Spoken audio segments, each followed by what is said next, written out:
National coverage. जो कहेंगे सच कहेंगे। वैसे तो हिंदू धर्म शास्त्रों में जहाँ 4 वेद, 6 शास्त्र और 18 पुराणों को मानव जीवन के प्रति व्यवहार को विस्तृत रूप से दर्शाया गया है, वहीं उन 18 पुराणों में देवी भागवत महापुराण का लौकिक जीवन में पर्याप्त महत्व है, जहाँ पर देवी के अलग अलग स्वरूपों का विस्तृत वर्णन है। वहीं कथावाचक प्रथम वंदनीय है, जो उन वेद पुराण शास्त्रों के सार से जनमानस को अमृतपान कराने का कार्य करते हैं, इसलिए उन्हें व्यास की उपाधि से विभूषित कर भगवान का प्रथम स्वरूप बताया गया है, जो प्रथम वंदनीय है। नमस्तुते व्यास विशाल बुद्धे फुल्लार बिंदाय तपत्र नेत्र येन त्वया भारत तैलपूर्ण प्रज्वलितो ज्ञानमया प्रदीप। इसी क्रम में जिले के पवई विकास क्षेत्र के मैनुद्दीनपुर यानी मिल्कीपुर बाजार में लगातार आज 5वें दिन श्रीमद् देवी भागवत पुराण का 9 दिवसीय पावन व दिव्य महाकथा का आयोजन हुआ, जिसमें उत्तर प्रदेश के प्रयागराज जिले के महान कथाविद परम आदरणीय सत्याजी महाराज के श्रीमुख द्वारा व्यवहारिक जीवन में वेदों की चर्चा की गई। उन्होंने बताया कि समाज के कुछ लोगों को दूसरों को दर्द देने में मज़ा आता है, जिससे उन लोगों को इंसान कहना व्यर्थ है, इसलिए वेदों में उन्हें मनुर्भव कहा गया है। उन्होंने यह भी कहा कि ज्ञान भक्ति से मिलती है, इसलिए दूसरों की निंदा नहीं करनी चाहिए। चाह गई चिंता गई मनमा बेपरवाह, राक्षस विवृत्ति वाले स्त्री को भोग्या समझते हैं, पर स्त्री माँ है, शक्ति है, माँ ही इस धरा का सबसे ऊंचा सम्मान है। कथा व्यास ने सम्मान की व्याख्या करते बताया कि जो दूसरों का सम्मान करता है वही सम्मान करने योग्य है। अच्छा व्यक्ति उस सूर्य के समान है जो अकेले प्रकाशित करता है।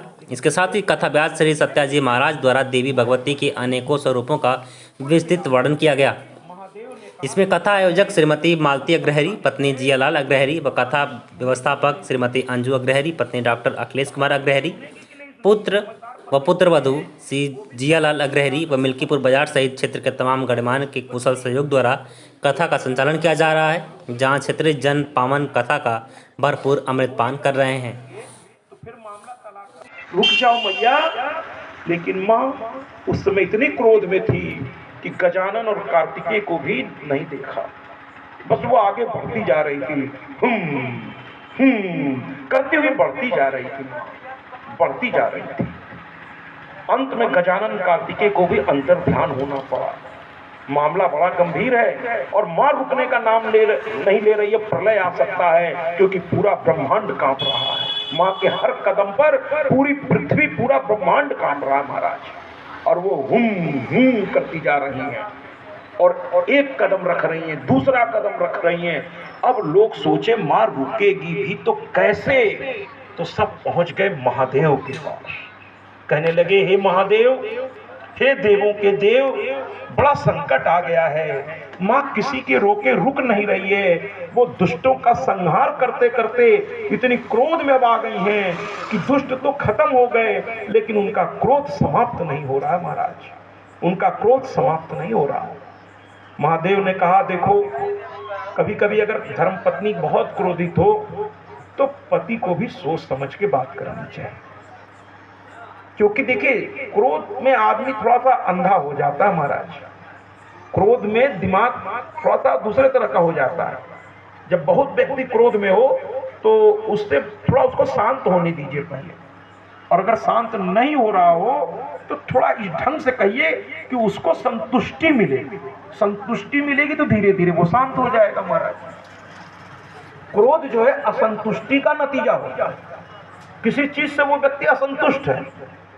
अब यहाँ माँ असंतुष्ट क्यों है कि दुष्ट इतना अत्याचार करते हैं, हमारे बच्चों को इतना परेशान करते हैं। इस बात से माँ असंतुष्ट हो गई है कि बार बार दुष्टों को मैं समझाती हूँ मेरे बच्चों को जीने दो, लेकिन जीते नहीं, मेरे बच्चों को जीने नहीं देते। माँ इसमें क्रोधित है। कुल मिलाकर के महादेव ने कहा कि क्या करें, अगर इस समय हम समझाने गए तो पता नहीं सुनेगी कि नहीं सुनेगी, पता नहीं सुनेगी कि नहीं सुनेगी। समझदार पति होते हैं वो भी समय की नजाकत को समझते हैं, और तभी घर गृहस्थी बचती है भैया। एक अगर गर्म हो रहा हो तो दूसरे को थोड़ी देर के लिए ठंडा रहना चाहिए। अगर दोनों ही गर्म हो जाएंगे तो फिर मामला तलाक तक ही पहुंचता है। तो एक गर्म तो एक नरम। कभी पति गर्म हो गया तो पत्नी को थोड़ा शांत दिमाग से काम लेना चाहिए। अगर आप उनके साथ जवान लड़ाना शुरू करेंगी तो बात बढ़ेगी। इस तरह कोई क्रोध में आ गए तो थोड़ा शांति से काम लेना चाहिए। तो महादेव ने कहा अगर मैं समझाने जाऊंगा और कहीं उसने क्रोध में सुना ही नहीं मेरी बात तो उसका भी